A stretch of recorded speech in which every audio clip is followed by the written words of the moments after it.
In the following tutorial, you will learn to use the AutoSum function of Microsoft Excel, which will literally reduce your working time dramatically.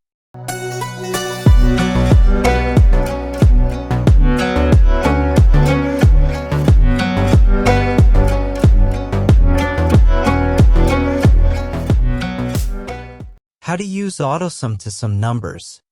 If you need to sum a column or row of numbers, let Excel do the math for you. Select a cell next to the numbers you want to sum, click AutoSum on the Home tab, press Enter, and you're done. When you click AutoSum, Excel automatically enters a formula that uses the sum function to sum the numbers. Here's an example. To add the items of the first semester, select cell B11, the cell immediately below the column of numbers. Then click AutoSum. A formula appears in cell B11 and Excel highlights the cells you're totaling. Press Enter to display the result, 48, in cell B11.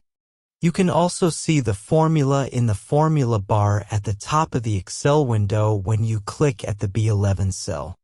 You can do the exact same thing for rows. Here's another example. To add all the items of the product 1 for all 4 semesters, select cell F2, the cell immediately next the row of numbers. Then click AutoSum. A formula appears in cell F2 and Excel highlights the cells you're totaling. Press Enter to display the result, 19, in cell F2. You can also see the formula in the formula bar at the top of the Excel window when you click at the F2 cell. If you like this simple Excel tutorial, don't forget to subscribe, like, and share our channel.